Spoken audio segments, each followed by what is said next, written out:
Team synergy now. The next part of the persuasion equation is known as rapport mastery. And rapport is something that they teach in the world of NLP. NLP is largely misunderstood, but they basically teach you patterns of communication. And one of those patterns that they taught me 20 years ago when I first got involved with the wonderful field of neuro-linguistic programming was the ability of creating rapport. And it's not taught enough. People discount it because it's so simple but so powerful. Within rapport, anything is possible. Within 10 minutes, someone could be talking to you about their sex life, their problems, their emotional hang-ups. And you must be able to create a space of safety and connection as quickly as possible.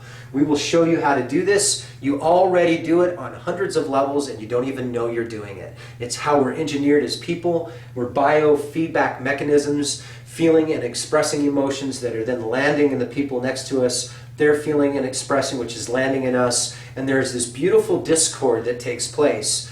Really kind of the art of collaboration and co-creation begins to take place. But you need to cultivate that with intention, because you felt it when that's happened before. You felt it when those connections have taken place. And what this allows you to do is be able to duplicate those with intention over and over and over again.